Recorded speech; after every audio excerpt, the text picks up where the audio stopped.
Welcome everyone to an exciting episode of Two Bar Connections with your host Jesse and James. What's going on, everybody? What is going on indeed? So for today's episode, we have some dire news going over in the Sony friend of the podcast, as they have two studios that are currently on fire, Bungie and Haven Studios. We also have some word on EA as well, who have ended their remote hiring practices. We also have an interesting story with SAGAFTRA filing a complaint with an AI Darth Vader slinging racial slurs everybody in Fortnite. And then lastly, we have exciting announcement of an Elden Ring movie actually being in development by none other than A24. Before we get into all that, how are you? I'm doing okay. Again, nothing's really happening right now. I've just been playing I've been playing my not Rebirth game that you keep yelling at me about. Yes. Tell us about that a bit. It's addicting. It's addicting. I wanna pick locks and I wanna have high charisma, so I just keep practicing my speech and breaking into homes and stealing people's clothes. And right now, there's a really nice sword at the weaponsmith in the starting village, in the starting town, called Herod's Sword, that does a lot of damage. It costs a lot of money. Kingdom Deliverance, by the way, for everyone here. Yes, excuse me. Yeah, for those who don't know, this is Kingdom Come Deliverance. So, as you know, it's an RPG with all of the RPG mechanics, charisma, speech, persuasion, lockpicking, pickpocketing, sword skills, axe skills, mace skills, shield skills, strength, and the like. So they sold the first game for like $10. The first game and all the DLC, by the way, for $10 during the March spring sale, and it was and I've been just having a good time with it right now. But right now I'm just focusing on getting that sword. I really want that sword, but I'm trying to get my lock picking up to a high enough level to where I could start to pick the very hard locks. Okay. Because right now I can't pick the hard locks. The game just tells me outright, no, this lock is too difficult for you. So I'm like, damn it. So I've been trying to pick every lock that I can, and also get my pickpocketing up as well, so I can take things from people. That's my mission right now, and I'm also sprinkling in some story missions as well. Okay. So when you're picking locks, is it because you said it's a very hard lock, right? Yes. So is it like Elder Scrolls, where it's like you have to get a certain amount of points in, and then it goes like, okay, this is the easy locks, you can do these, and these are medium locks, you can do these, you can do the hard locks, you can do these. I believe that is the case with this system, because right now I am able to pick up so there's very easy, medium, hard, and very hard, and I have been able to pick the hard locks. Okay, but not the very hard. No, but not the very hard. So I'm almost there. So close. So damn close. And you level up just by doing it? Yes. So kind of like the Elder Scrolls series, you level up every skill by actually taking part in the skill. So you level up your sword skills by, you guessed it, using a sword in combat. Level up your axe, mace, shield, if you choose to have a shield. Because they have two different types of swords. They have the long swords and they have the short swords. Long swords are the two-handers. Short swords are the ones that you can use with a shield. And they also have a strength skill, and they also have other skills too that are pretty specific, like the Houndmaster skill. Because in the game you get a dog. Ooh, okay, doggy. Yes, you have a doggo, and he's a really good puppy. His name's Mutt. And as you gain levels in Houndmaster skills, you can actually have him hunt rabbits or deer or boar for you. Oh, okay. You can sick them on people, including innocent civilians. I looked at random townspeople on the command. By the way, the command is called sick. You sick them. Yeah. And I've seen the command pop up when I look at random people on the street, and I'm like, oh crap. So that's a. I better be careful with his finger here, not let it slip. Yes, indeed. Well, what's good about that is the only way to activate it is not a press, but you have to press and hold. You see okay. Like with the little loading circle. Yeah. I get it. Yeah, so that's a good workaround sometimes. So no accidental 6 yet? No accidental 6 just yet. However, I have used it on some enemies, and dude, the dog goes ham. Especially since he distracts the enemy, so you can go in for like a cheeky, sword stab or something. Oh, that's really cool. Okay, and then Oh, the pickpocketing, what's that like? So the pickpocketing, the way it works is you go up to somebody and you hold down the pickpocket button, which is E, which is your action key, and then you have to hold it down, and a countdown timer starts where it'll start counting up from 0 to 1 all the way, as long as you can hold it. And then the center is like a little stained glass window that will show different colors. Green means you're good. Orangish means like okay, like you're fine still. Excuse me. But red means you're about to get caught. But what's cool is once you release the button, you'll actually have access to their purse, and forever how long you held the button down is how long you have to rummage through their pockets. Okay. So yes, so if you hold it down for let's say 3 seconds, you have 3 seconds to rummage through their pockets. But if you hold it down for like 10 seconds, then you have 10 seconds to look through. But it's actually not that much time because you have to actually scroll down because it's a wheel. So you scroll down like 1, 2, 3, like the different item slots, and then you have to actually, and then you have to reveal what is under because there's question marks. So you have to reveal what's in there, and then actually press E to take it. Okay. And then you have to go back, going up toward the original circle. Oh, okay. That sounds tricky. To hit exit. To hit exit, and then that's when you can be considered your pickpocket successful. Oh, okay. And can you repeat pickpocketing, or is it just like a one and done deal? I think you can. However, I've only pickpocketed once at each person. I tried one person twice, and the second time I was discovered immediately, and I was like, oh, okay, so maybe you can't. But then I reloaded the save, and I got caught the first try, so I was like, wait, what the fuck? so it's not consistent. It's not very consistent. I think there's always a risk. The lighting, their awareness, the fact if you're crouching as well. And okay. And there's also, I believe, there's certain potions that give you added benefits as well.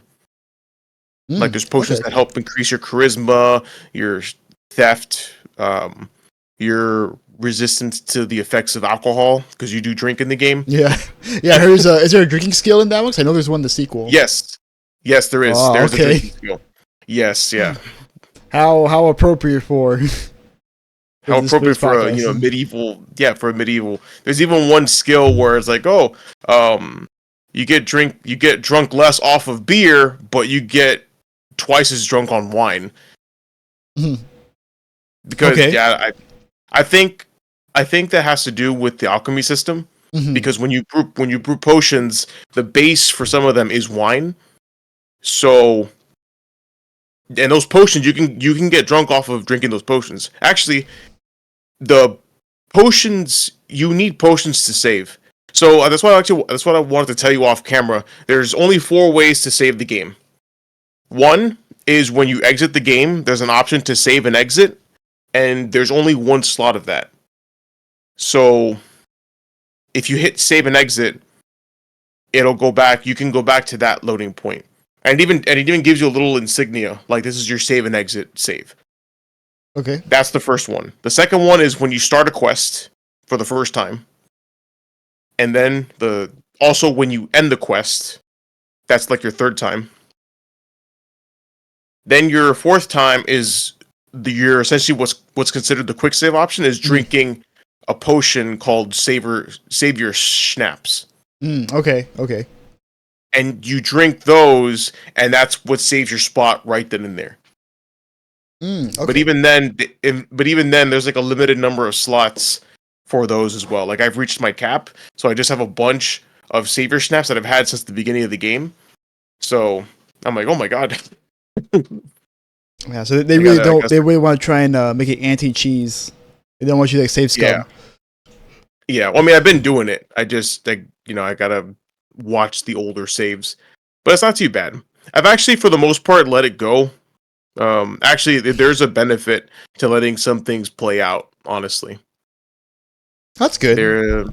yeah. Like there was some content that honestly was some of the best content in the game, and I did it because I failed a speech check on one of the story quests. Okay. Yes, yes, dude.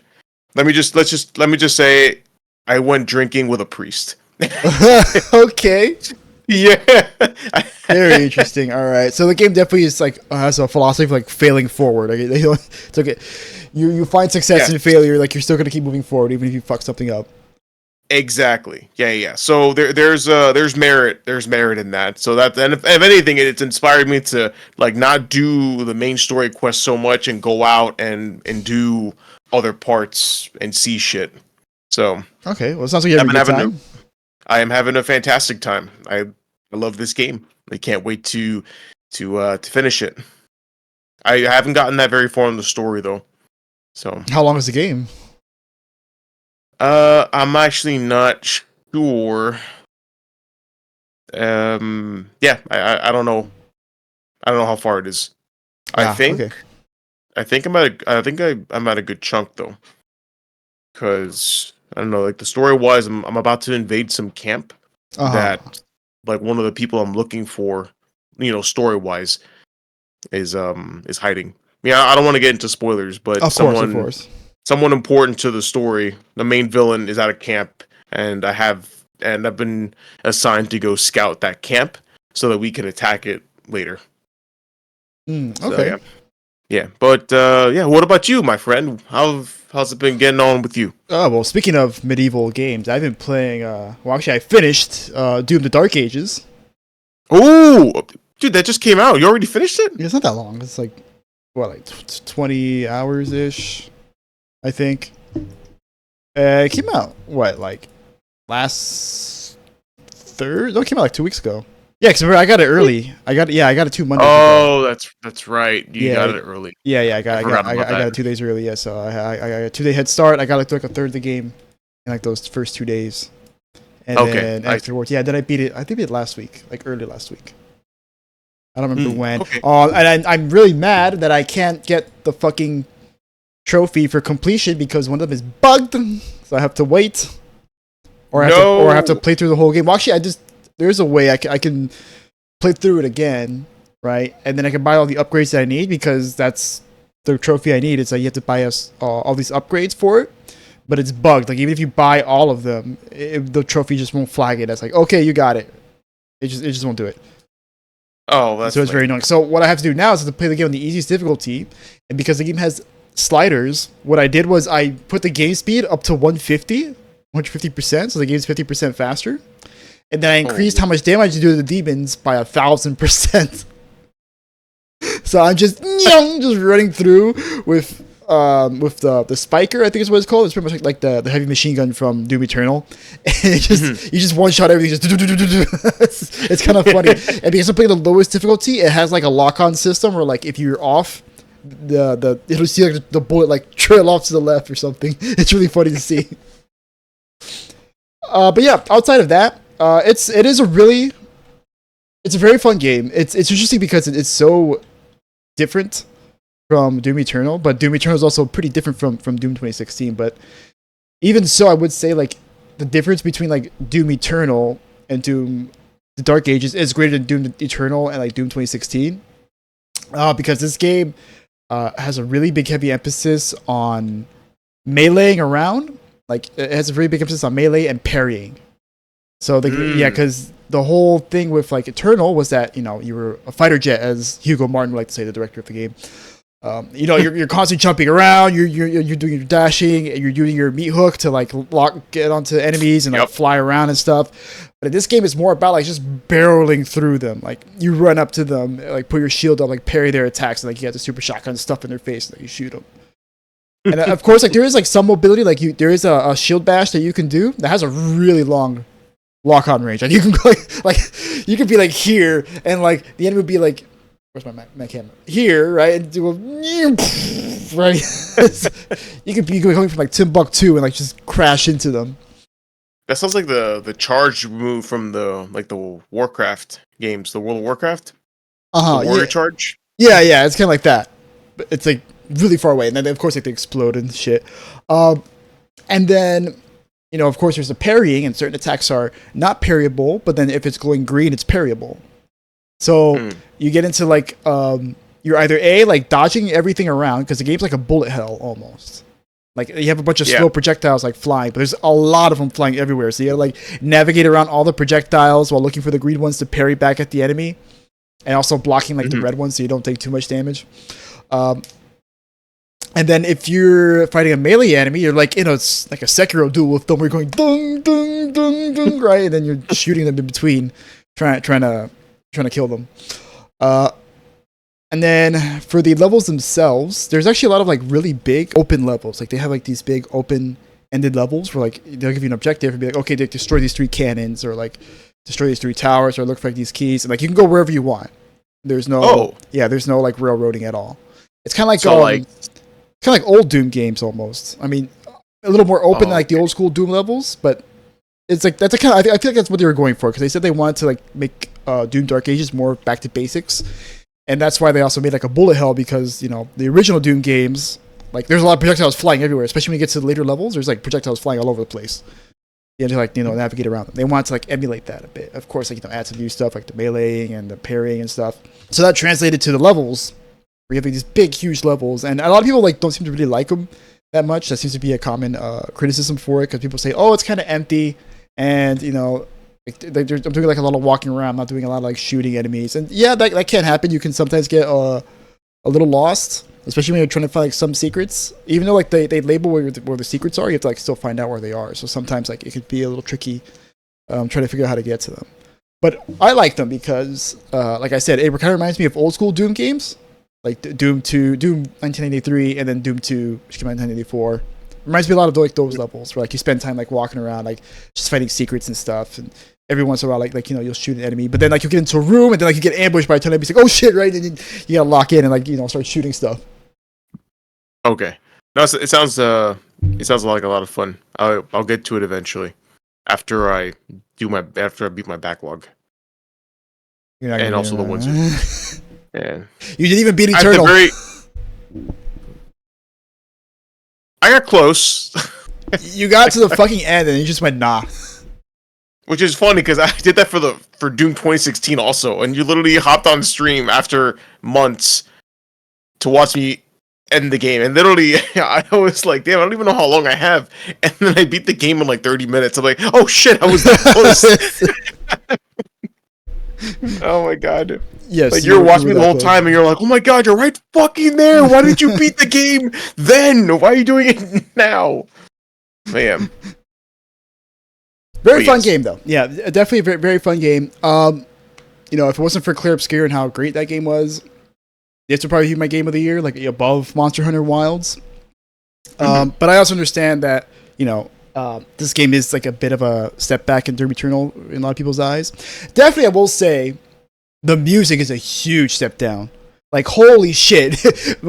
We sorely are feeling the presence, or the lack of presence, of Mick Gordon.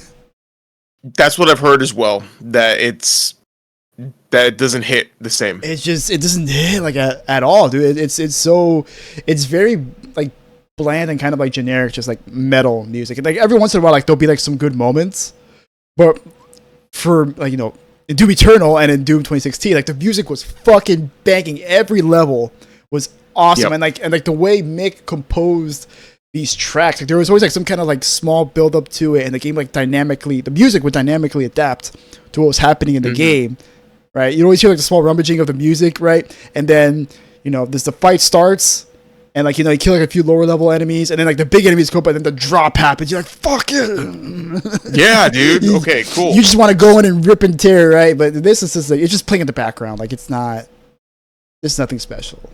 You see, that's a shame. That really is a shame. And I feel kind of bad for like I forgot what this group is called, but like to have to follow Mick, like it's just not fair. It is not fair. I mean, we all know that the fault really lies with id Software. They letting Mick go like that. And well, they did his ass dirty, because you remember like that big Yeah. that big story, like where he just came out and said, "Hey, like this is what really happened." Like, don't believe what Marty Stratton told you, the producer. He's like, no, this is what really happened. Like, these are all the receipts. I got let on for months, and there was no communication. They were just yelling at me for no reason, but even though they didn't give me any clear goals, they didn't even pay me for what I did for the soundtrack. Yeah, they accept him on a bunch of money, and then they try to throw him under the bus. Yeah, because they were like, no, he was late on everything. He wasn't on time. He was uncooperative, whatever. And at first, everyone believed him. I believed him. I'm like, I'm not believing. I shouldn't have believed him, but like, damn. Yeah. Yeah. So, in short, fuck you, Marty Stratton. You're an asshole. So, speaking of assholes getting in trouble, you want to talk about some assholes news? Indeed getting in trouble. All right.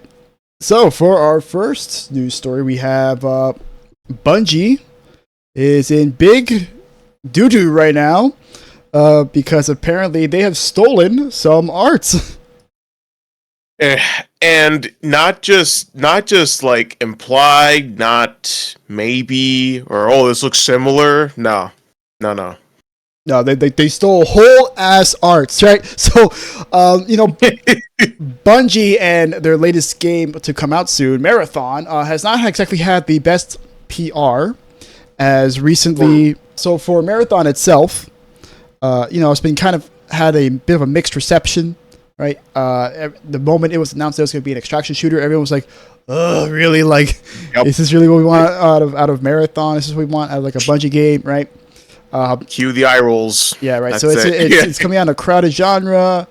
The reveal came out, and everyone was like, "It looks okay." And then they released the player tests, the alpha beta tests, alpha beta. This makes sense. Alpha play tests.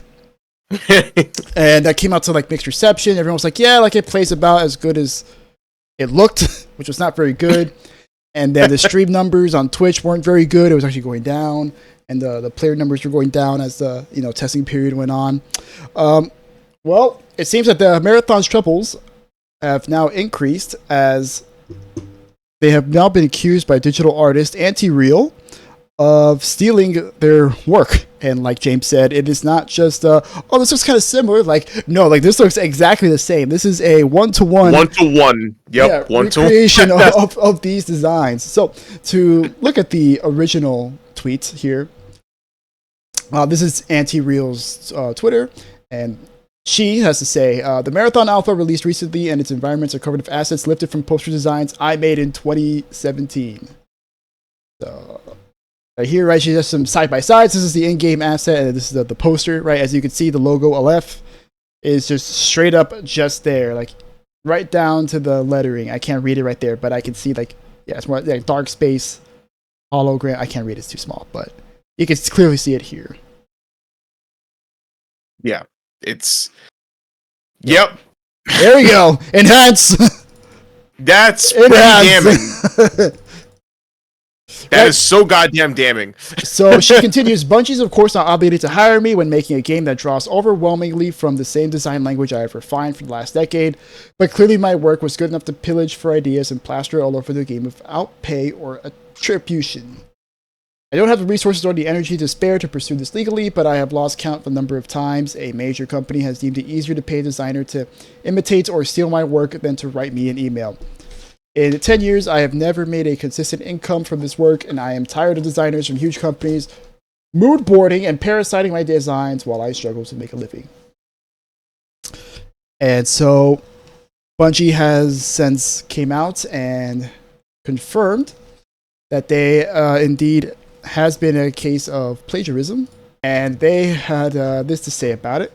So Bungie's now released a statement. Okay, we immediately investigated concern regarding unauthorized use of artist decals in Marathon and confirmed that a former Bungie artist included those in a texture sheet that was ultimately used in-game. We have reached out to Anti-Real to discuss the issue and are committed to go right by the artist. Now, what's even crazier in this situation is that this is not the first time that Bungie has stolen art. In fact, it's not even the second time, nor even the third time, but rather the fourth time that Bungie has been caught plagiarizing art for their games. One of the earliest instances, or actually the earliest instance, was some fan art that was stolen by Relay 314 and their fan art of Jivu Arath, and this stolen work was used for the Witch Queen wall trailer. And then after that, it appears that they stole from artist Julian Felona, as they used some of their artwork for Lightfall. Like, this is the original, or one of these is original, and then this was the one I think that was in Lightfall. And then, not only that, they also stole designs for the Nerf Ace of Spades, which is a gun that's used in Destiny. Apparently they made like a Nerf version of it, and they stole this from Tofu Rabbit, who, you know, went on Twitter to call them out. And now we have the most recent example, which is now whole ass just posters being designed, being stolen from artists.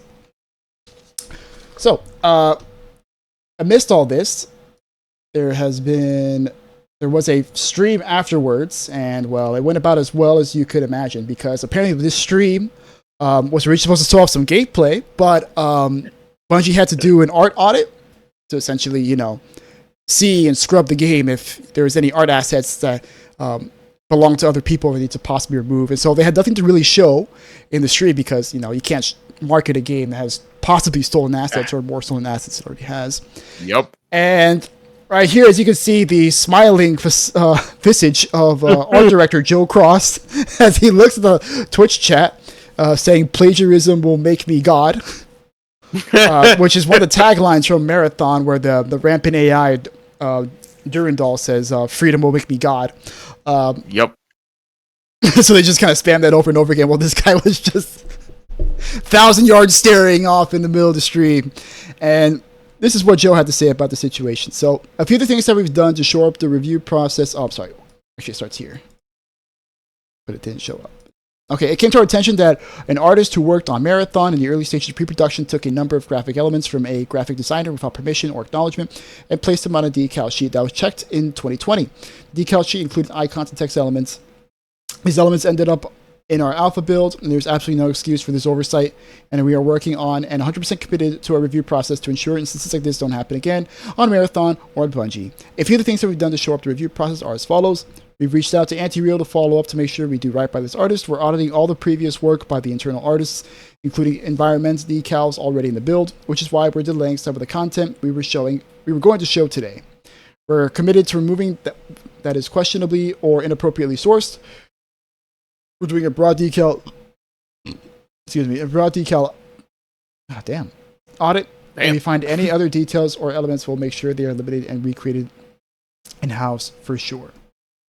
Hundreds of artists have worked on this project for years, internally and externally, and we share many influences, including modernism, Swiss topography, 2000 style vector art, cyberpunk, and of course the original Marathon trilogy. Our style is a result of all those inspirations, and it's worth noting that none of our external partners who have worked on brandings or the visual design of our game were involved in this situation.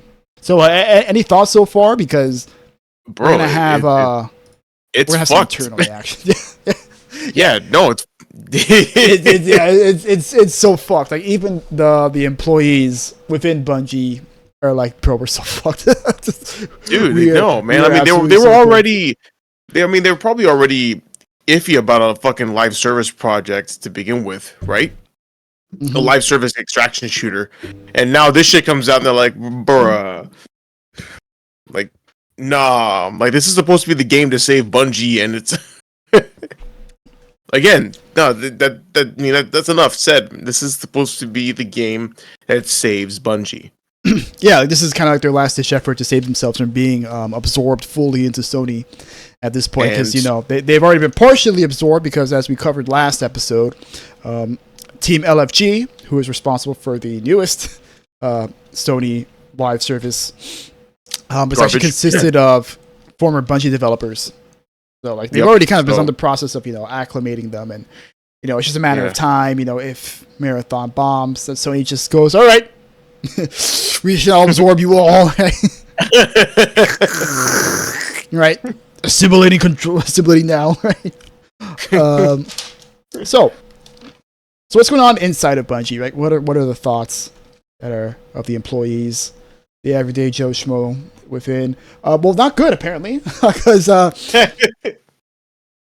over on the Forbes article by Paul Tassi. So Paul Tassi actually interviewed, anonymously of course, several employees who are currently working there, and he was able to find out the following. First being that the internal explanation that has been given is the same as the external explanation that has been given. Bungie is blaming an artist who is no longer with them for stealing the artwork and placing it within the game. There's also an art audit that is being conducted, as Joe Cross talked about in the stream, to make sure that there's no more stolen art within the game, but the timeline is currently unclear. Also, morale is reportedly in freefall across all departments, and the vibes have never been worse.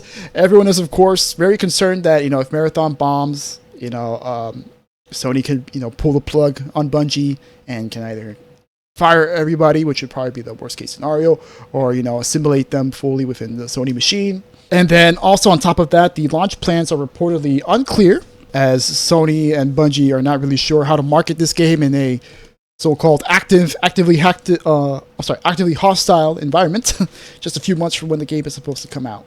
Apparently there was a June trailer that was planned, but it has since been removed as they go to think about what has been going on. They also have a public beta that was supposed to be planned for August, but apparently that's been changed to a roadmap of public playtests, whatever the heck that means. And also, apparently, Marathon was pitched by higher-ups of Bungie about 5 years ago, and they have since pretty much ignored all feedback concerning Marathon and how it should be, developed by developers. And yeah, that sounds about right for Bungie, right? Bungie leadership, because it wouldn't be the first time we've heard Bungie leadership sticking their head in the sand, only sticking it out long enough to brag about their retro car collection, their vintage car collection. And inviting them over before they fire them. Oh my god. And then, wait, there's more, because... no more, please. There's more. They're already dead. They're already dead. No, there's more, my friend. Okay, so apparently Dustin Legary, who's a former IGN journalist, who's now gone independent, apparently spoke to some individuals or former Bungie developers, and they had some not too nice things to say about their leadership. There's one dev claimed the leadership was toxic and they shut down creators at the core level and they just weren't interested in non-executive ideas. Bungie Suits at one point proposed Destiny become a subscription-based game, which of course was vehemently rejected by the developers. An executive apparently almost canceled earnable cosmetics within Destiny because it would mess with their microtransactions revenue. And then also another dev said, everything happening at Bungie is purely because of greed. Really? You don't say. Oh, wow, yeah. Oh, really? What are the odds of that? It's my Norm Macdonald impression. Yeah, and also, this approach seems inevitable as several teams at Bungie have already been integrated into... Okay, no, that's something else. Oh, I hope they get consolidated into Sony. That's the path forward, says one employee. Holy shit. Oh my god. They want to be absorbed. Slurp me up, daddy Sony. They would rather take their chances of Sony than continue with the dog shit leadership they've had so far. Good god, man. And I can't say I blame them. Yeah, I'm not gonna blame them. So, I mean, that was, a lot. You have Marathon coming out. It's got a ho-hum reception at best, right? And then you got all this stuff coming out, right? Plagiarism, employees talking about how these leadership ain't shit. Sony and Bungie just have no idea what to do with Marathon. They're possibly looking at delaying it. So much craziness going on around this game. Just this one game, right? This just feels like I don't want to say it's like Concord 2.0, right? Because Concord was like just rejected outright. And it was like that kind of rejection where it was like you're actively hostile and like passionately like shitting on it. It's like no, like we're just gonna like ostracize it and just push it to the fringes and just not talk about it anymore. Just not talk about it. But this is like actively in the crosshairs. Yes. Any thoughts? bro, like no, it's absolutely this company's screwed. They're gonna get absorbed into Sony. If not, the people themselves are just gonna leave and go do something else, or just quit the industry altogether. Because I mean, you know what, you know the old adage: it sucks being a video game developer. Yeah, the survey says being a developer sucks, right? Survey says, yeah, being a developer sucks. Still, survey still says. So, and I mean, it just is not a good working environment. It really isn't. And a lot of innocent people are going to be caught between a rock and a hard place. You know, being at Bungie or taking their chances at Sony. And who's to say that? You know, a lot of the times, who's to say that Sony is not also egging them on by, you know, kind of letting this environment happen? Because after all, you know, Sony did buy them. Yeah, well, I mean, the deal was that, hey, we'll leave you guys alone as long as you make us money. And then Bungie has not been holding up their end of the bargain. That is true as well. But you know, it is in Sony's interest to absorb this company and bring it under. At this point, yeah, like especially like if Marathon bombs, right? It's gonna happen. Yeah, and I think it will. Because Sony has been like on fire, and not in a good way, right? It's been a fucking dumpster fire lately. They've been canceling projects left and right, including the highly anticipated Blue Point Live God of War. I'm so mad I'm stuttering. The highly anticipated God of War live service by the renowned remake studio Blue Point, who could have been making a certain FromSoft game or remaking a certain FromSoft game that rhymes with butt porn. For the 10th anniversary of the game. I don't know why I kept adding years to Bloodborne. It's not that old. But no, we had to get live service God of War, right? So then you have that being canceled. Concord, of course, costing them $200 million or however, God knows how much they spent on it. Just down the drain, canceling projects left and right. Yeah, it's just things are just bad all around for Sony, not just Bungie. Yeah. But still, you know, it doesn't really lend them any. It doesn't do them any favors. Because after all, they spent a pretty penny on Bungie just to have them. Yeah, they spent a couple of billion on them. Yeah, I think it was like $7 billion, something like that. Yeah, dude, and that's $7 billion. And that $7 billion could have been helping them now. You know, at least to stave off the waters. But everyone's lighting money on fire right now. Developers are unhappy. Executives are greedy as fuck, which is to be expected. And yeah, no, there really is no way forward unless, you know, you join Sony. So it sucks. Bungie, man, but Bungie was a household name at one point. Oh yeah, right back in the good old days when they actually made like amazing games that people wanted to play. I know. Now it's awful. Yeah, Microsoft killed Halo. Yeah, Microsoft killed Halo, and Bungie killed themselves, or are killing themselves, in the process of killing themselves. Yeah, they're in the process of killing themselves. Yes. Oh man, those poor bastards. Yeah. Oh wait, but it doesn't end there, James. No, come on, Sony. Man. They're for Sony. All right. Oh no, Sony continues to run the train to Dixville. Population then. So apparently, Jade Raymond, who is the founder of Haven Studios, which was the latest studio to open up in Sony, has also reportedly left the studio. Now, for those of you who don't know who Jade Raymond is, she is a former Ubisoft executive producer who worked on Assassin's Creed 2, Assassin's Creed Bloodlines, Splinter Cell, Blacklist, Watch Dogs. She worked on those games before joining EA Motive in 2015. And then she moved on to the opportunity of a lifetime to work at Google Studios and Stadia Games Entertainment in 2018 to go work on exclusive Stadia content for them, before finally finding Haven Studios in 2021, where her and her company worked on the much anticipated future classic Fair Games, another live service game.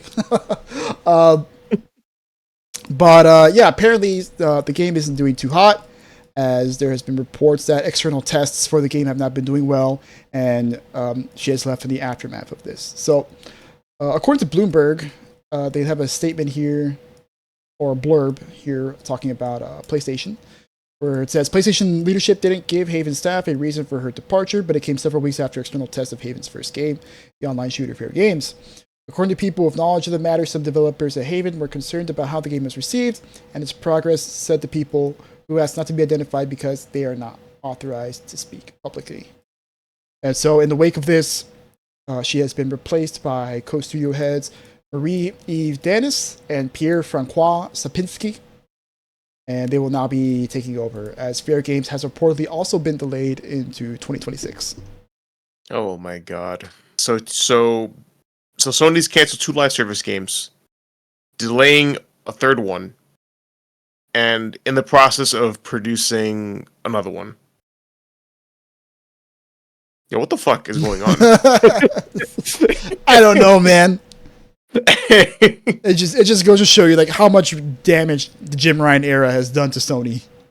Yeah, they just need to let them fail. Just let them fail, and then sell off the assets they don't need, or close the studios they don't need, and then focus on their properties that they do have, like Jark and Darkster, or Bloodborne, whatever. Take your pick. And yeah, that's what they need to do. The gaming industry needs a refresh, but it'll only come after it crashes and burns. That's it. Okay. Sorry, no. Sorry. Yeah. Well, I mean, I could have added like yelling and screaming like, "Oh my god, these fucking idiots, these greedy assholes!" But no, I was like, no, let me just keep this short and simple. We'll always be mad at the greedy executives, which is why we need to let them fail and don't bail them out, for God's sake. Let them take their L home. No, it's been I guess it's just one L after the other, right? Click these L's like they're freaking welfare checks. So yeah, things going rough over in Sony. I'll edit that out. Don't worry. Or you'll edit that out. Actually, she's very pretty. She is this very woman. Yes. Yeah. Honestly, I thought Jade Raymond. Honestly, I thought you were gonna show me a guy, and then you showed me like a supermodel looking chick, and I was like, wait, what the fuck? Yeah, it's kind of like her claim to fame. She's like, damn, she's kind of hot. Yeah, she works in the game business. Shit, okay. I know, bro. Come on, dude. Come on. Let's be real. Like a lot of game developers, men and women included, they all look like gremlins. Like we look like gremlins. So to see that, it's just like, no, they all look like gremlins. Come on, man. Come on, man. We're gremlins. Let's be real. These are professionals, or not. I'm in short shorts and a Superman shirt. So, okay. Dude, this is technically a pajama shirt. Technically. Okay. All right. So, speaking of more companies having troubles, we're talking about our next one. What is the next one? Is it EA? Yes, it's EA. Yeah, I'm just fucking with you. All right. Well, everyone's I mean, we have too many favorites of the podcast, but in any case, well, they've been here. So EA is pushing a full return to office, which means that they're ending remote hiring. So, in an article published by IGN, Electronic Arts has announced to employees that it will be ending its remote work policies permanently and implementing a full office return. So if you have a VPN and are currently working out of Thailand, you may have a problem right now. Yeah. So everyone's favorite CEO, Andrew Wilson, did send an email to employees stating that in-person work results in, quote, a kinetic energy that fuels creativity, innovation, and connection, often resulting in unexpected breakthroughs that lead to incredible experiences for our players. Which is a lot of corporate speak for, just come back to the office. We need to justify the building. Justify this building cost, bro. We have to justify our rent in the mortgage. Yeah, dude, we need to justify this rent, bro. They won't let us claim it as a tax loss for the third straight year in a row. We need people working back here. We need people back. Oh my god.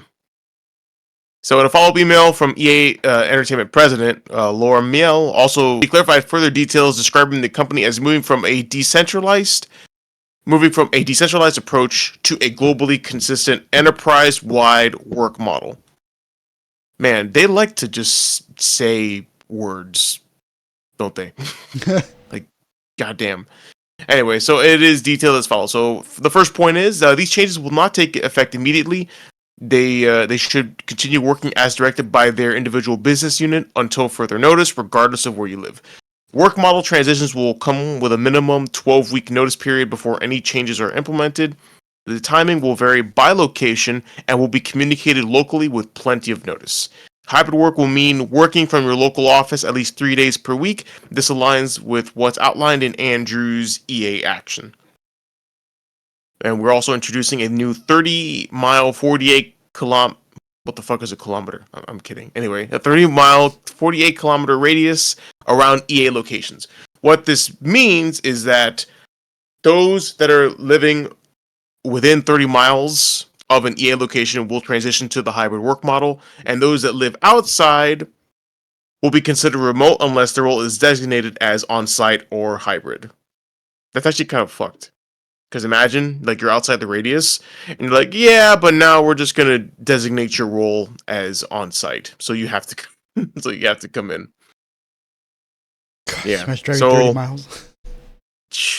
And I don't even want to drive 10 miles. Like my work is like down the street, and I hate that drive. They're gonna sunset the offsite local work model, and that'll take about 3 to 24 months, and any work model exception and further remote hires will require a CEO's direct approval, which is kind of weird that, you got to get Andrew's blessing to work remotely, which I'm sure he'll never give. Oh, man. Several sources within EA are speaking to IGN anonymously, saying that the employees are understandably upset and confused, with some employees sharing hours-long commutes they were now being expected to make, or expressing concerns regarding the childcare or personal medical conditions that had benefited from remote work.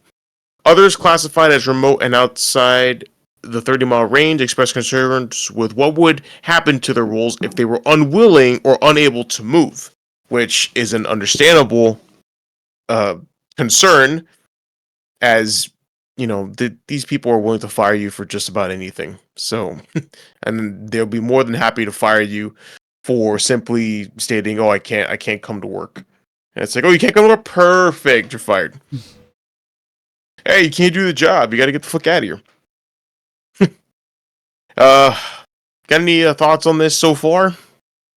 I'll have thoughts, but to keep going. Okay. I just want to make sure. I'll share my thoughts later. Yeah. Yeah. However, this seems to be the overall trend, as other major game companies have been calling their workers back to the office, resulting in frustration. Companies like Rockstar, Ubisoft, Activision Blizzard, they have all implemented return to office policies, and they've all faced criticism for it in the process. And this is, kind of strange, considering that EA just laid off about 300 people. Yeah. And following earlier layoffs of BioWare, which was around like 670.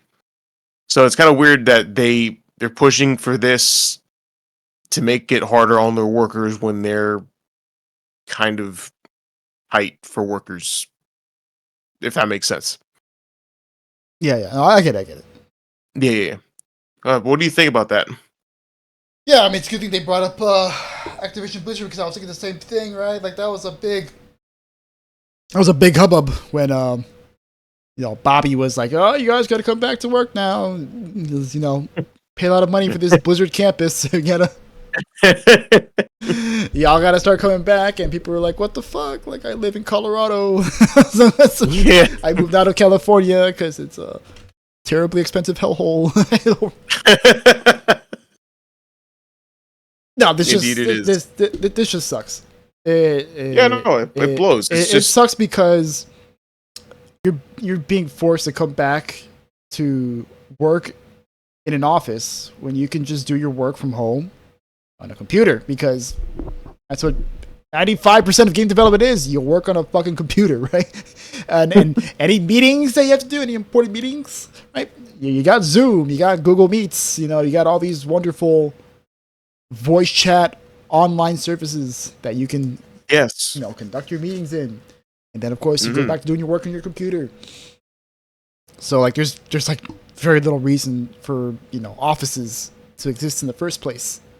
Or gaming to begin with. It's kind of like just we kind of did it this way, right? And we've kind of done this way in the past. We're just gonna keep doing it, right? Even if it's not practical, even if you limit possible talents that you could retain otherwise. It could have also been an email. Like a lot of these meetings, it really is just an email that could be sent out, and there really is no reason to. And yeah, I mean, I get it as a person that works in a hospital. I mean, it's a different profession altogether. But yeah, there is something different about being in person. But you don't need that with game development, and it clearly shows that some people just do better at home, and and they've proved it. You've done it. You've done enough this far. You've gotten this far on remote work. So why change it? Especially if it's shown to actually be better. Yeah, so apparently I was just looking it up just now. So apparently EA's headquarters is located in Redwood City, which is on the San Francisco Peninsula. So it's in the Bay Area of San Francisco. So yeah, like rent there is expensive as fuck, right? So so it'd be very understandable if, hey, I don't want to be, within 30 miles of this, $20,000, $40,000 a year renting hellhole, right? Where I spend like 2/3 of my money goes to fucking some crappy ass two bedrooms, one bathroom apartment. Or even like a 1-1 apartment, right? That's the size of like a fucking closet. I'm spending, absolutely $4,000 a month on. Yeah, dude. No, there's no sense in that. And you know what? If it's that expensive for you to rent that office building for EA, dude, just move. Like relocate your headquarters. A bunch of companies are moving out of California for that reason alone. So you do it. There's plenty of cheap real estate all over the country, and you could literally have like a 2-floor office that charges $800 a month in rent. Oh, $800. I don't know about that. I'm being stupid, but my point stands. Just rent somewhere cheaper, but don't rent a big ass building, since a lot of your staff can just be remote. Unless you're telling me that it costs more to host those servers for your Zoom calls than it is to have people coming into the office. I mean, Zoom's like free, so you don't even have to pay for that. Yeah, well, I mean, you could pay for like the enterprise model. What I'm saying is the business version of it that allows you like unlimited bandwidth and crystal clear, 4K meetings and stuff. It can't be that has to be cheaper than renting out a building for your workers to come in. And there's also like successful studios that are like fully remote. What is it? Team what they got, the Ori guys. I can't remember their fucking the names. Oh they're all remote. Also, then there's no point. Yeah, their company is completely remote. Moon Studios. There we go. I was gonna say Team Moon Studios. Moon Studios. Do you say to a Timu? Team Moon. That's what Team Moon. I was confusing. I was conflating with Team Cherry, who are the Hollow Knight developers. Yeah, but that's just some 3 dudes in the middle of Australia. Just, trying to make that game. But yeah, Moon Studios, like they have a successful studios and they've released good games. Like they're all remote and they have people from all over the world. Like think about how much talent you can have access to if you didn't limit yourself to your local geography. Yeah, they're trying to justify renting an office. Yeah, that's what it comes down to. It's just, hey, we're spending God knows how much money on this property. We got to bring bodies in here. I wonder how long those leases are. Wait, I'm sure it's cheaper to just buy out the lease. Well, I don't know how that works, but That's what I would. That's what I would do. yeah, it's probably different for corporations than it is for like regular people. So God only knows Yeah. like what kind of contract they have. Regular people don't rent whole ass buildings.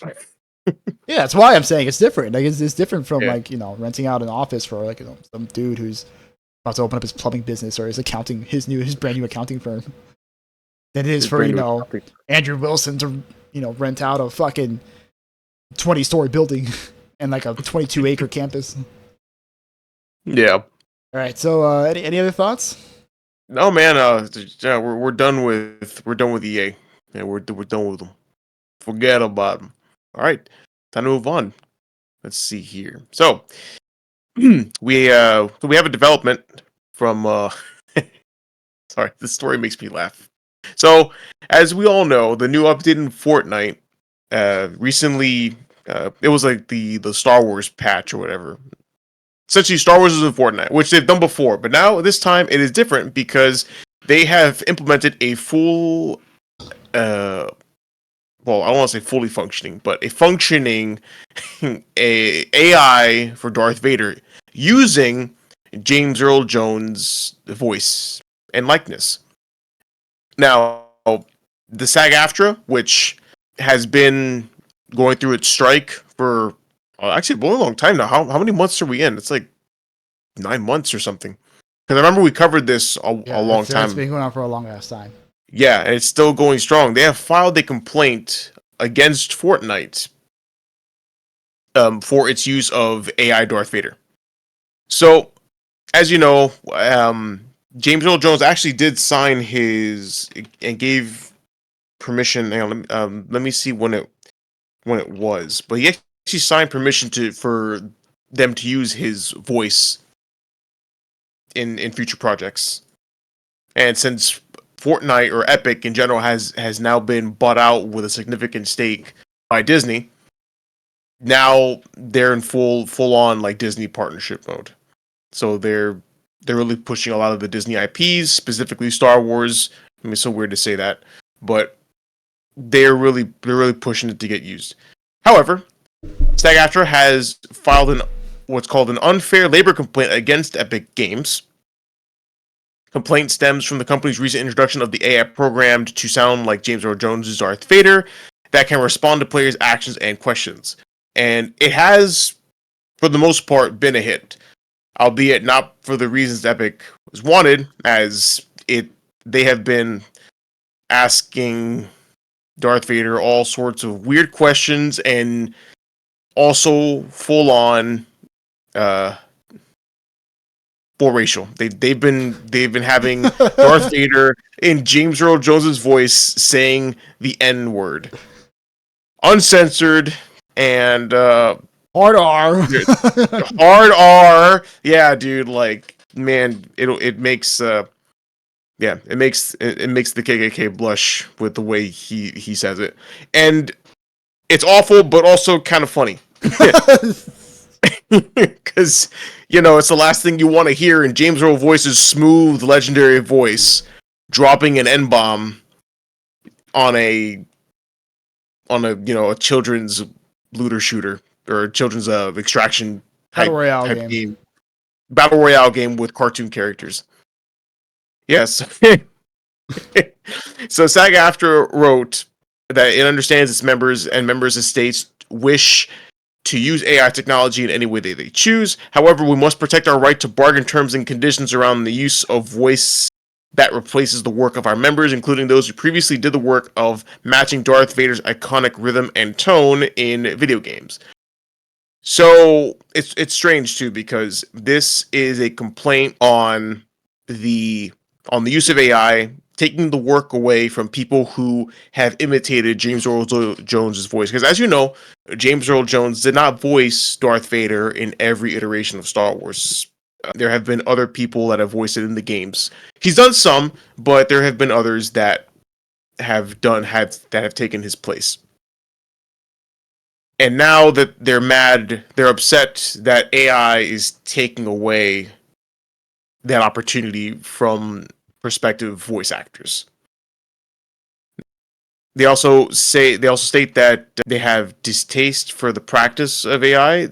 SAG-AFTRA has embraced the idea of using AI trained to replicate an actor's performance and has established contracts and partnership with several AI companies with the idea that members will be able to use the AI as a tool for them to make money using their own AI generated voice, which it does kind of make sense. However, they're they're upset that Epic Games actually didn't sit down with SAG-AFTRA and bargain out a contract with them.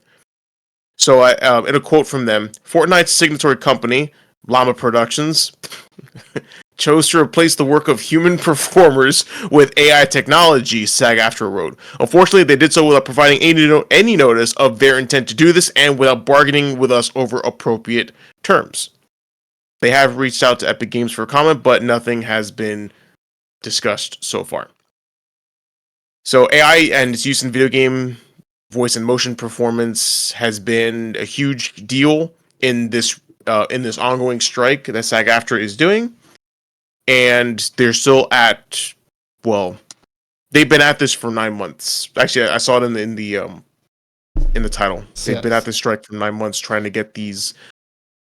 get contracts and relationships with AI companies done so that voice actors don't get the shaft. Yeah, they've been doing it since July. Yeah, yes, it was 9 months. Yeah. It's been a while. Actually, yeah, in July it'll be a full year, which is crazy. So it's weird to see that, with all the shenanigans that people are using the AI for, that this is what that this was the complaint that they had, which is a legitimate. It makes sense. It's a legitimate complaint because the right people have to be making money. After all, James Earl Jones is unfortunately no longer with us, so the family has to. The estate of James Earl Jones has to still make money off of his work, especially since he gets royalties from all the reruns of Star Wars and all the other stuff that he's done in his career. But because there is a union, that kind of contract or that kind of negotiation has to go through them so that they can make sure that they're getting the best terms possible for that. The estate, I mean, Yeah, I get it. Yeah, and I think it's really good that they're doing this because they don't want any contracts to get slipped under the rug because it could undermine the whole union effort in the long term. No, that all makes perfect sense. And yeah, like you said, it seems perfectly legitimate complaints. It's man, it's crazy how fast like AI is moving along with, or generative AI specifically is moving along. It's moving along very fast. Have you seen the Google VO3 videos? I need you to pull that up. Like movies, like we can make movies. Like, we can make movies, right? Movies. With AI. Yep. Yeah, I've seen it. With accents and everything. Also, unfortunately, I think they also released essentially the AI chatbot is now a fully realized blonde girl in a sexy pose on a couch. Of course, the race of the woman can vary, but that was the one that I saw on YouTube. Wait, can you repeat that? I was too busy looking at this video of him saying the N-word. Oh my god. I'm not gonna play it, obviously, because we're a classy obviously podcast, not. Obviously not. This is a family-friendly podcast. Yeah, family-friendly, bro. That occasionally drops F-bombs. Yeah, we don't say fucking racial slurs here. No, we do drop not. F-bombs, not M-bombs. We So AI VO3 also makes it so that the oh my god, you're still looking at it? Stop it. This is funny. He's taking like he's never heard the word in his life. Like he like says each syllable. Okay, but you were saying? So all right. So AI VO3, as you know, generates AI content, but full movies, and each individual man has their own accents and stuff. But now they're using that same AI to make AI chatbots into actual full-fledged women. Okay. And it's kind of scary because you have an AI woman acting seductively for a camera. It even looks like she's holding a phone. Like that's how like the perspective Bro, looks we're so close to the robo sex doll. I'm still waiting for my Elon sanctioned cat girl. We're so close. Well, no, I don't want that from Elon now because it's gonna you don't want it anymore. Because it's probably gonna try and make me read Mein Kampf. It's gonna be like, hey babe, have you heard this great book? That's a bunch of bollocks, dude. It's a great German literature. Girl. Here you go. no. Adolf Hitler. No. Cat girls transcend all. But anyway, here's another great book. Why genocide? What the fuck? But these these AI is actually. It's very, very scary. And look, there you go. Yeah, this is the video that I saw. It's only like 8 seconds, but I mean it's fairly convincing. Like when he starts moving, like it looks a little off, but for the most part, it's pretty convincing. And this is just, we've come a long way since we had Will Smith eating pasta. That shit was like what, like 2 years ago? Yep, Will Smith AI Will Smith eating pasta. Oh, there it is. Yeah, eating.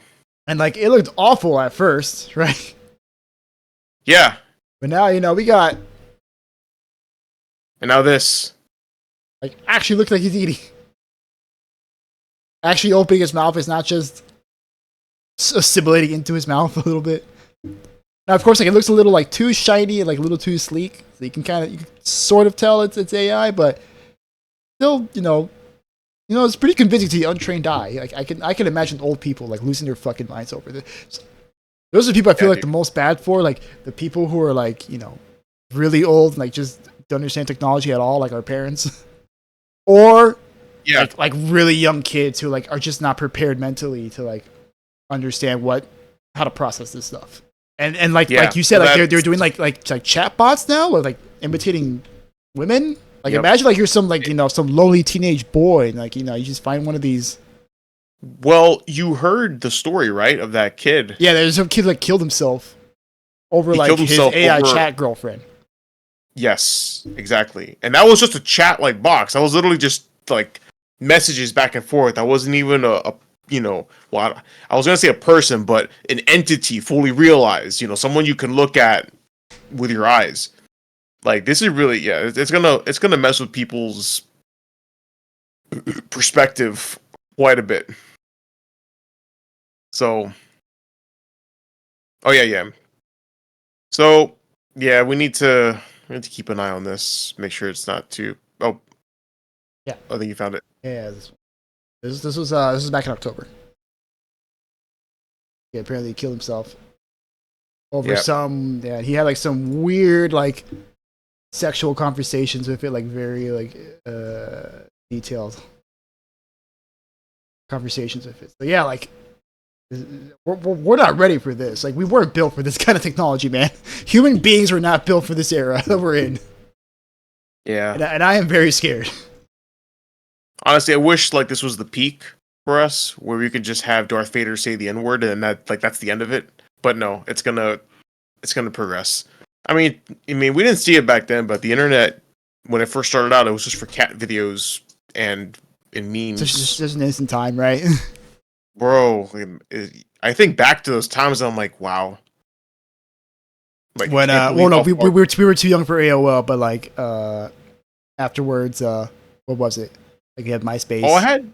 Well, no, you had AOL chat. I had AOL Instant Messenger. Yeah. Oh, okay. So you did instant message people. Yeah, I loved the AOL, and then of course MySpace, and then of course Facebook came along, and then now Facebook. And then Facebook. Yeah, the Facebook is where I think it really like took off. Yeah. And now we got like Meta. Ugh, oh my god.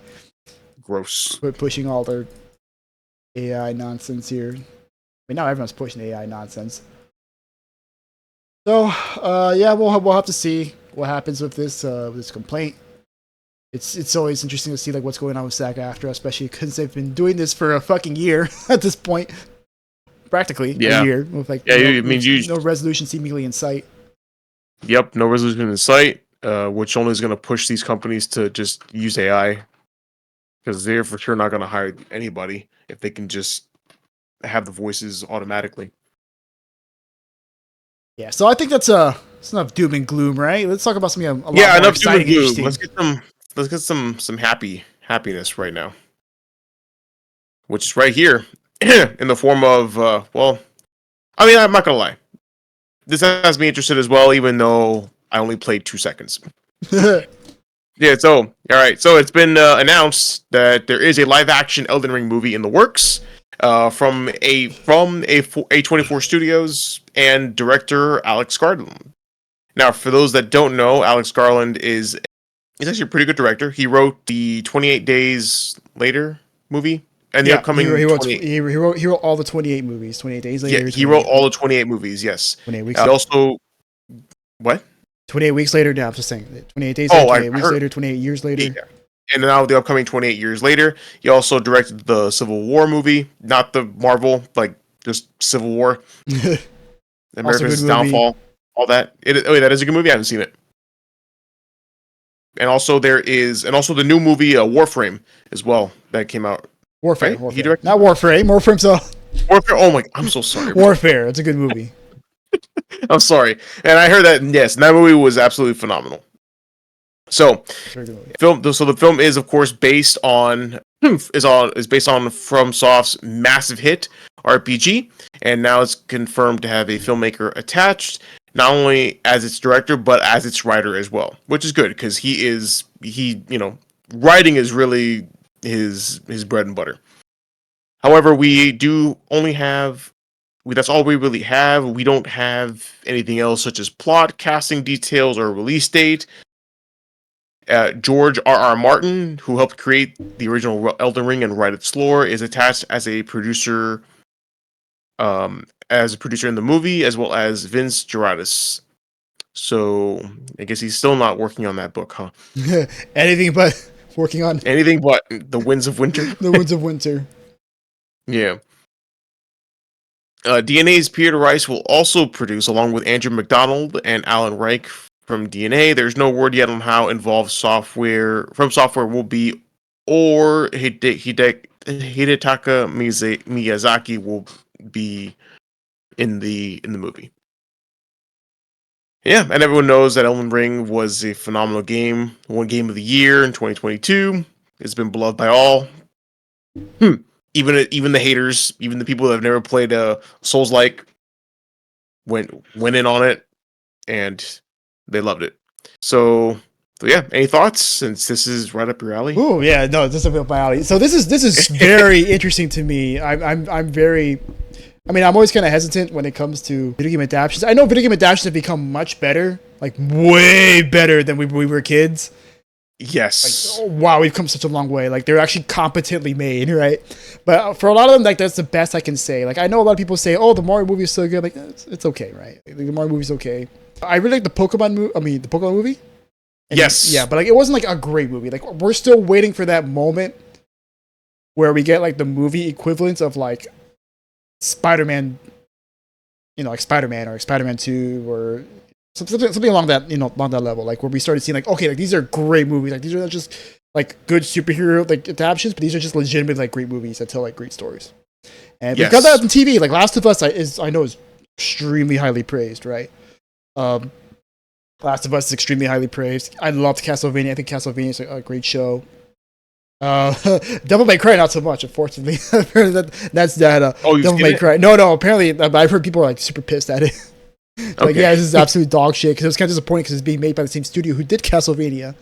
So everyone's like, "What the fuck? Why is this like shit all of a sudden?"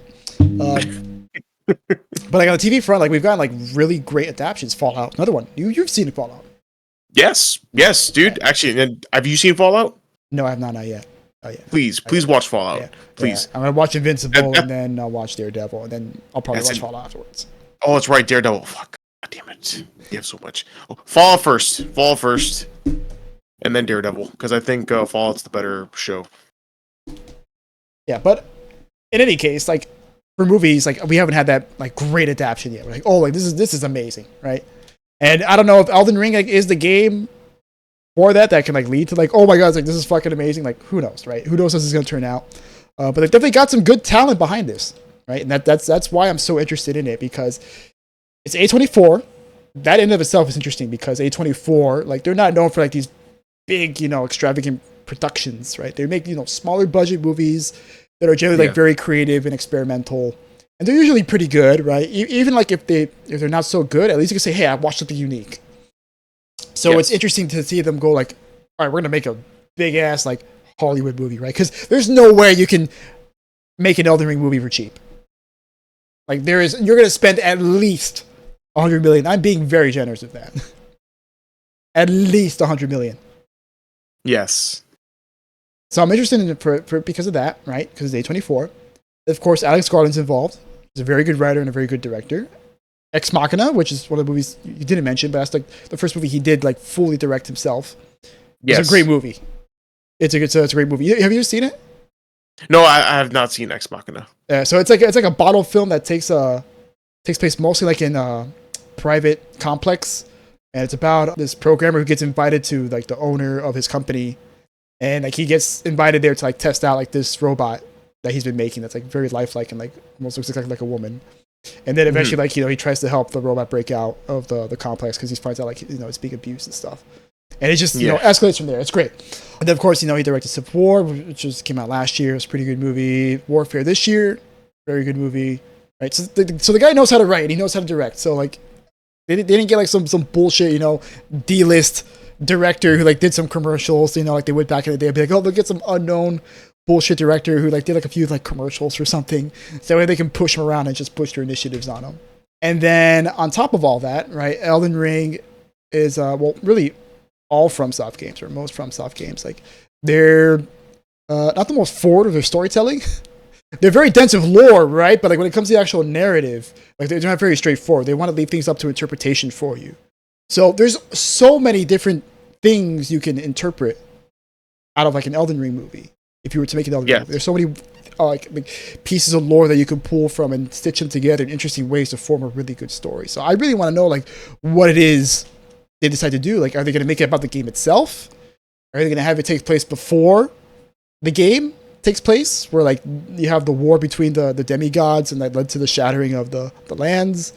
Is it going to lead to like the Black Knight, which in the game, the Black Knight is like when a bunch of like assassins managed to get a death rune, and they killed like one of the demigods, and like permanently killed him. Like he can't reincarnate at all.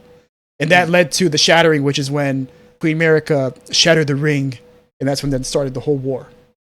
Like, are you going to show that, right? That'd be interesting to see. So any thoughts? I know you haven't played the game much, but like those are my thoughts on it. Like, I'm just very interested for those reasons. No, of course. Well, I mean, yeah. So I haven't played the game. I don't know any of the lore, really. I mean, I lied. I played the game for like 2 seconds, and then that's it. But I'm curious, why they're going to make a movie, considering that there's a bunch of lore associated with it. I've always been a believer that video games should be more like TV shows, because a lot of the games have so much content and so much story and so much lore that it needs a TV show in order to flesh all those pieces out. Because when we play these games, we spend a lot of time with these characters. So we don't get to know them in 2 hours, even if it was 3 hours, So I think a TV show will probably be better for an Elden Ring adaptation. Mm-hmm. But like you said, if it was a war between the gods, and then that's something different. Because, I think you can show, in 3 hours how the peace was disrupted and chaos ensued, and then war became the norm. But I don't know. I think it should be. Better as a TV show. I get you, yeah, because TV, like it gives you time to actually tell your story, really, tease out all the details and really expand upon things. Like even Andor. I'm sorry, what were you gonna say? No. Go talk about it. Yeah, Andor like would just not work as a movie. Like they could have made it like each season's like a movie, right? And it probably would have been an excellent movie, but there would have been a lot of stuff you had to leave out because Yeah. each season was 12 episodes, and each episode was at least 45 minutes, right? So, Mhm. and then they had, you know, every 3 episodes was an arc, so it's like its own movie almost already. Exactly. But it's a movie that can be fleshed out over time. And that's why, like, I think maybe it should be done as like a limited series.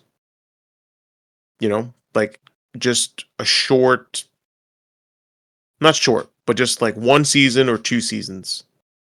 You know, like you even said it yourself about Andor. Would they be able to make more than the 2 seasons that they've done, or do you think that 2 seasons is the perfect sweet spot for what it is? In Andor's case or in Elden Ring's case? Sorry, Andor. Like I'm asking you, No, Andor. I think they told the story they need to tell. Like I Exactly. think like it's almost perfect. Like maybe there could have been, because they do kind of like rush it a little bit towards the end. Like they like try and like tie it into Rogue One or sort of towards the Okay. end. But it's still great nonetheless. Like it's almost perfect. Okay. Good. Yeah. Like, it's All right, almost well, perfect that's the way what. they managed to tie it together. Okay. Well, that's all. That's all I wanted to say about it. Is that a lot of stories, a lot of adaptations could benefit from just a little bit more time to flesh out, like I said, the characters in the environment. So I think that's why a limited series is the perfect sweet spot, because it allows for just longer than a movie, so that you can explore every facet of that story, but short enough to where you're not elongating it. So you're not having the filler episodes that you would have in a TV series. Like every episode actually has a purpose in telling that part of that story, so that everything connects as one. You know, like this happened, so then this happens next, and then ultimately this will happen at the end. No, I hear you. Yeah. Well, I mean, ultimately, Yeah. we'll just have to see how this shapes up. The movie Yeah, is, because you know, nowhere close to coming out. Like they literally just of course, announced and it. They're probably just working the script. God only knows. But this movie's like 3 to 4 years away. probably yeah. And to be fair, I am not a screenwriter. I am not a director. I know all I do is watch movies and praise or talk shit on them. So I don't know how any of this works, but it's just what I've seen, you know, in my experience. Because especially just because, you know, like I said, video games have so much content that they will inevitably leave shit out if they were to make a movie. You know? Yeah, no, of course. And especially in the case of like Elden Ring, there's so much lore. It's like a fucking 120 something hour game. That's like, you know, like Yeah. content and worth of exploration with hundreds and hundreds of items, all each of their own little piece of lore. Yep. Exactly. So yeah, I mean, another example kind of is, well, you know, Lord of the Rings. You know, they had that problem where, man, they really wanted to stay faithful to those books, but dude, they had to cut shit out because they had hours and hours. Like each movie, I And believe, those like movies their were rough long cut. already. Those movies were like No, they already were like long 2.5 already, but their hours. rough cuts, like the raw footage, or the original cuts were, bro. Man, I don't even know, like what, 4 hours long each Yeah. movie, each book. And so, yeah, actually, and God, crap, I can't remember what it was. I think it was during the Snyder, when people were asking to release the Snyder cut, Yeah. and he actually did release it. Peter Jackson, I think we covered this. Peter Jackson came out and said, "Hey, um, I actually have like a lot of footage that I wanted to use for Lord of the Rings. It's about a week's worth of Oh my footage god. for all the movies. If you guys want, I can release that." I'm like, oh my god. A Jesus fucking Christ. Okay. imagine, dude. Imagine taking a week on to watch all 3 Lord of the Rings movies. That's a lot. I mean, there's That's worse ways to spend your week. I can tell you that. that is true.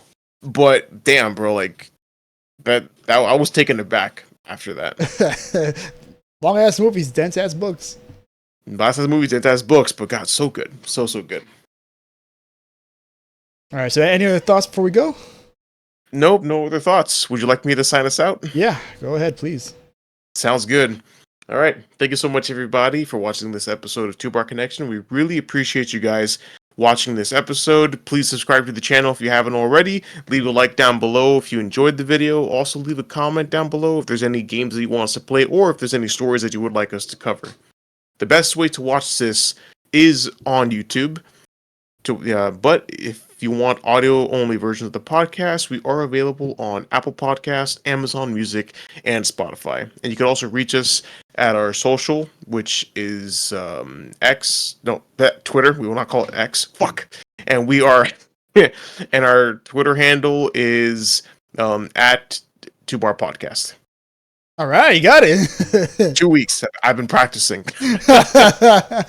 just say it just from the mirror every morning. Yeah, like a positive affirmation. All right, yeah. So once again, thank you guys for listening. Good morning, good afternoon, good evening, wherever you are. Peace. Bye, everybody.